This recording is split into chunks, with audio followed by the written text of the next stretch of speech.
Thank you. It's a pleasure to be here in Nashville, where Jesse James himself lived for a substantial part of his life. Also happens to be the home of one of the finest recent writers about Jesse James. Ted Yateman published a very good book just a couple of years ago. And it's a pleasure to be here, and thank you all for coming. One of the things I thought about as I wrote this book is an incident that happened maybe 12 years ago. My father is a coroner in Benton County, north of Minneapolis, about 90 miles where I was born and raised. Rural county, farm country. And anytime anyone dies outside of the care of a medical facility, he has to go to the scene. I've gone out with him a couple of times. One time we went to the scene of a car accident on a divided highway in the one of the many rural parts of the county. And there were two cars that had smashed into each other, and they had evacuated the survivors. And as we showed up, my father went to the car where there were two deceased, an 8-year-old boy and his mother. I noticed that standing all around the cars, the wreckage, were rescue workers who were holding up blankets, interlinked blankets. And they said, "Who are you?" Because there were some onlookers. And I said, "Well, I'm with the coroner." I said, "Okay, here." I held up the blankets with him. Now, these men did not know who the dead were. They just knew that these people had died under tragic circumstances in their community, and they were shielding their dignity from prying eyes. And I thought about that as I worked on this book, because this is the story of a community that divided against itself to such an extent that people were killing neighbors, and that later on, during the period after the Civil War, in many ways they were celebrating this killing of neighbors, this terrible bloodshed that divided the state of Missouri right down to the grassroots. And as I thought back to that moment when I'd seen these firefighters, these rescue workers protecting people who they didn't even know, I thought about what that said about a community and about how they see the members of that community.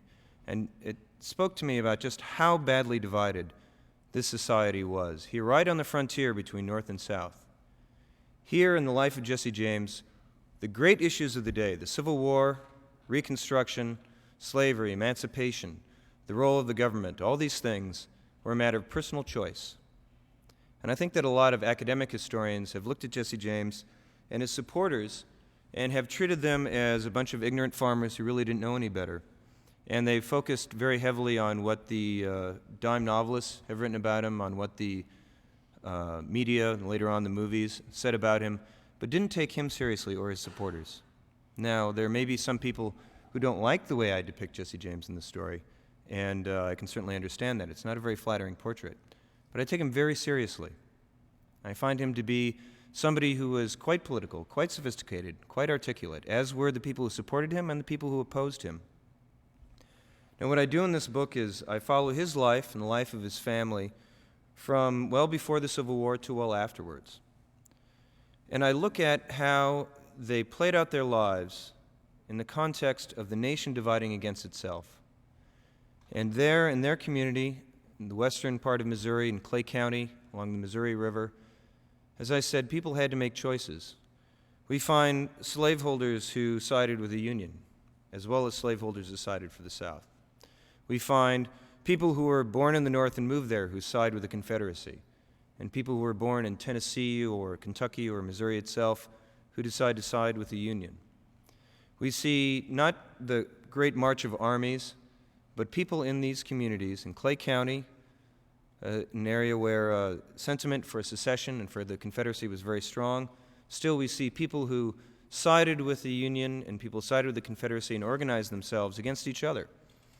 Unlike many of the histories of the Civil War in Missouri, I found that actually most of the fighting there was carried on by Missourians against Missourians, and that we find this division at the grassroots follows all the way through the life of Jesse James. It divided the politics of the state afterward, so that Reconstruction was not simply a matter of national issues, which it was, and people knew that at the time, but it was a matter of what happened in this state. They had their homegrown Reconstruction. That the politics in the state was not simply a matter of Republicans and Democrats, but you had Republicans emerging out of a faction of Unionists who were radicalized by the war, by this terrible neighbor against neighbor, literally brother against brother fighting, and who were radicalized by it. and took views that they never would have taken before the Civil War. Then you had Unionists who were conservative, who said, you know, we like the old society. We want to maintain Missouri as it was before the Civil War as much as possible, but we don't want to side with the Confederacy. They became the Unionist branch of the Democratic Party. Then you had the secessionists, the people who said, Missouri is a southern state. It belongs with the South. It belongs with the Confederacy. And that is where our true interests lie. And they became, as Confederates were, after 5 years in the wilderness, were allowed back into politics in Missouri, they became the Confederate wing of the Democratic Party. Now, Jesse James began his life as the member of a slaveholding family in a community very bitterly divided by these issues.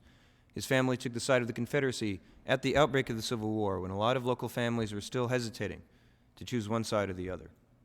Jesse James, at the age of 15, saw local men, neighbors who were Unionists, raid the farm looking for his brother. They briefly tortured his stepfather, Reuben Samuel, and imprisoned both Reuben Samuel and his mother. Of course, they actually did find the guerrillas who had been killing and fighting in the local community against local Unionists. His brother Frank was one of them. And the next year, at a time when Jesse James himself was under very little threat of harassment, when the local conservatives had come into, Unionist conservatives had come to the fore, Jesse James went out to fight for the Confederacy, not because of an immediate sentiment of revenge, not because there was some immediate factor driving him out in purely personal terms, but because he and his family were very conscious of the issues at stake and made a choice. They chose the Confederacy. Jesse James, at age 16, joined a group of Confederate guerrillas. And one of the things they did was start to attack Unionists who were not under arms, who lived in their immediate community. And that just as local Unionists were raiding secessionist families, organized into the militia, raiding secessionist families in their homes, so the guerrillas attacked the Unionist civilians. And Jesse James's first wartime commander, a man named Fletch Taylor, wrote a letter to the local newspaper saying, I'm going to stay here until the radicals all leave this county.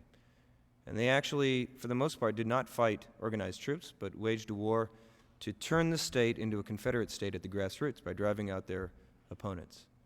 At the beginning of the Civil War, Missouri had roughly 1 million residents. At the end, 300,000 people were missing. Almost 1 out of 3 people had been killed, had been driven out, or had fled the state for a better place. Afterwards, these issues, this terrible division, dominated life in the state. And Jesse James and his fellow guerrillas played a direct role in the conflict that followed. The Civil War did not really end in Missouri. The first bank that is known to have been robbed in a daylight peacetime bank robbery, armed bank robbery, in Liberty, in Clay County, Missouri, in 1866. That bank, I found, was controlled by the local radicals, that the local public officials that had been appointed by the radical Republican governor, the ones who had sided with the Union and not just had been Unionists, but in radical Unionists, were the figures who controlled this bank. And they just had the first Republican political rally in Clay County just 2 weeks before this robbery.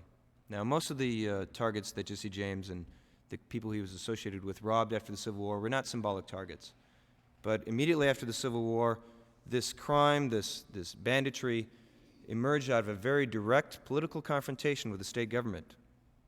We find that Jesse James's last wartime commander, a man named Archie Clement, was notorious for his brutality during the Civil War, and who Jesse hailed in his letters 10 years later as one of the noblest boys who ever lived, was killed in a confrontation with the state militia on a month after Election Day in 1866, more than a year after the end of the Civil War, when these Confederate guerrillas occupied an important town, the town of Lexington, Missouri, on Election Day, basically ruled the town for about a month until the state militia came in, and a confrontation led to the death of Clement, and the disintegration of the guerrillas into simple bandits for a while until Jesse James himself emerged as the leader, or at least as the foremost public figure. I'm very careful about drawing any conclusions about who was the leader or who was actually planning and leading the raids. There were a lot of men who had a lot of experience in bloodshed, including his brother Frank, including Cole Younger, and that I try not to push too far the